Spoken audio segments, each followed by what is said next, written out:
No doubt that both ISA and SIPP accounts are two of the most fantastic ways to keep your hard-earned cash away from the taxman's grubby little hands. Both of these accounts are exempt from most taxes, which is great news for us UK investors. But I have to confess, in my almost 20 years of investing into the markets, I've never ever used an ISA account. In fact, I've always opted to use a SIPP instead. By using an ISA account, you are putting yourself at a huge disadvantage, and in some cases, you would need a 50+% return just to match the initial benefits of using a self-invested personal pension. So I want to share with you 5 game-changing reasons why it might be better for you to use a SIPP account rather than the overhyped ISA accounts everyone on YouTube raves about. My name is Pete and this is a 16-year-old Lagavulin. Let's get into it. Reason number 1, the higher annual allowance. Needless to say, one of the significant advantages of using a SIPP over an ISA is that you can have a much higher annual contribution. And I know this will not be relevant to newer investors, but as you move down your life ladder, it will become apparent, and sooner or later, this amount will come into play. While an ISA account has a yearly allowance of 20k of the new king's money, a SIPP's annual allowance is triple that at 60k. What's even better is this SIPP annual allowance of 60k is a soft one, meaning you can actually exceed that, provided that you are willing to pay a little bit more tax if you do exceed this limit. The ISA limit is non-negotiable. You can just put 20 grand in, that's it, no exceptions. And for the fresh out of factory investors who don't quite understand what this annual allowance means, straightforward terms, you can only put 20 grand into an ISA every single year, but you can put 60 grand into a SIPP. Now this SIPP 60k, you do still need to be a bit careful because SIPPs do have a lifetime allowance of £1,073,100. Complicated number, I know, but basically what it means is if you're raking it in on your OnlyFans account, any contributions you have over this limit may be subject to extra taxes and charges, but you will be happy to know, if you are getting your kit off, that this allowance will be abolished in April next year, 2024. But let's be honest, with these governments, who knows? This figure is always changing. Sometimes it's abolished, sometimes it's back in play. The beautiful British Parliament. What else is there to say? Now, reason number 2 why SIPPs are better than ISAs, in my opinion, is the big one. Free money.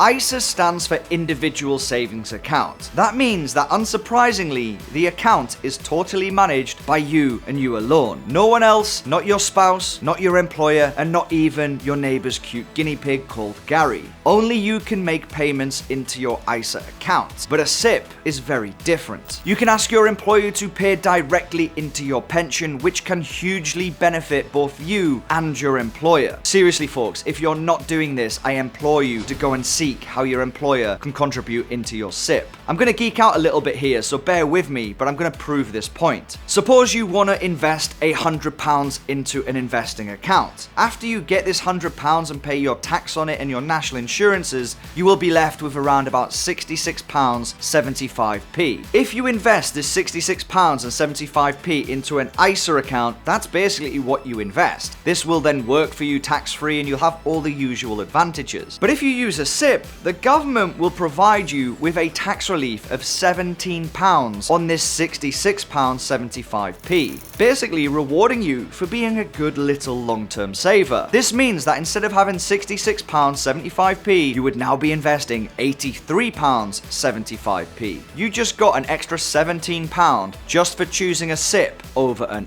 ISA. Like I said, free money. But that's not all, because that's actually still not the best option, because there's another way you can get even more free money. Using what's known as employer contributions, you can effectively skip this whole process of tax and tax reliefs. If you get your employer to pay directly into your SIPP account, you won't be taxed at all. Instead, you'll be able to retain this whole £100 that we started with. No tax, no tax relief, just invest the £100 directly into your SIPP account. This is great because you're left with much more money right away initially when you put it into your investing account. There is a con, however, with this, and I will talk about it later in the video. But moving on to reason number 3. We're all gonna die. We're gonna die! Every single person watching this video will eventually die. It's a sad reality, I know, but it's gonna happen whether you want it to or not. When setting up pension plans or any investing accounts, it's important to always consider what happens to that money if you die, even if you don't have kids. I mean, do you want the government to just take this money or a greedy bank to just absolve it over decades? Probably not. This, in my opinion, is one of the most overlooked factors in the whole investing world. Nobody wants to plan for their death. And this is where SIPPs are great, because when you die, typically what happens is a government or state comes in and will implore something called inheritance tax, which basically means your beneficiaries, your kids, your wife, your neighbor's guinea pig Gary will be getting taxed and not get that total amount. You're taxed all the way through your life and then taxed again just after you die. But I do have good news, because if you're planning on dying before the age of 75, any money you have in your SIPP account is fully protected from the UK taxman. Reason number 4 is diversification and no tax on dividends. SIPP accounts have the benefit of allowing you to invest in pretty much anything. If you want to invest your savings into commercial property, unlisted shares or bonds, you're pretty much free to do so if your provider allows it. With a stocks and shares ISA, you're pretty much forced to solely invest into stocks, funds, and other ETFs, pretty much as the name implies. But another big benefit is you pay no tax in your SIPP on dividends or any returns you make on your investments, just the same as you would in an ISA. A lot of people think that an ISA is the only way to protect your investments from dividend tax and taxes on your returns. But it's just not the case, because a SIPP pretty much covers the same tax benefits, if not a lot more. The big disadvantage of a SIPP, though, is that you can only access this amount of money when you turn 55. And I think that's the biggest negative people have when using a SIPP. I do think it's an overhyped one, and we'll talk about that at the end of the video. Now, reason number 5 is there is no withholding tax on US stocks like you have in a SIPP. There's a big advantage in taxation on a SIPP account that I didn't mention earlier, and I think it could be the deciding factor if you choose a SIPP instead of an ISA. If you purchase international stocks from, say, the US in your stocks and shares ISA, they're going to be subject to the same withholding tax as if they were in just a normal bank account. The one type of tax an ISA account cannot shield you from is the 15% withholding tax from the United States. But with SIPP accounts, it's very different. Since the account is technically a pension, different rules apply for foreign withholding tax, especially in regards to US stocks. So if you play your cards right and pick the correct provider,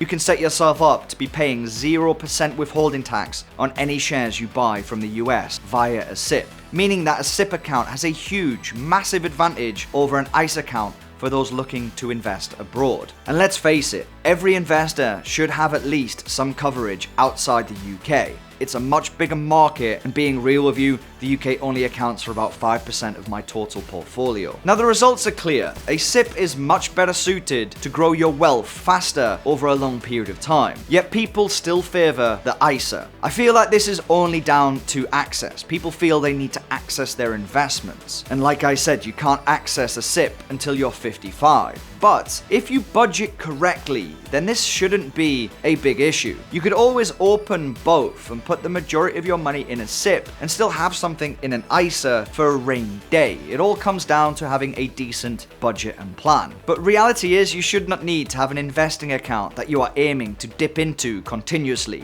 Remember the big takeaway from this video. If you wanted to invest just £100 into an ISA, you're going to only be able to invest £66 after tax. If you let your employer pay into a SIPP account, you get to keep the whole £100. That means that if you took the ISA option, you would need to get a 50% return on the £66 just to match the starting gate of your SIPP account investment. That said, there is still a place for ISA accounts. I just think they're very much misplaced. And to get a clear picture, check this video out up here where I talk about 5 hidden advantages that most people miss when investing into ISA accounts. Take care of yourself, and I'll see you in the next one.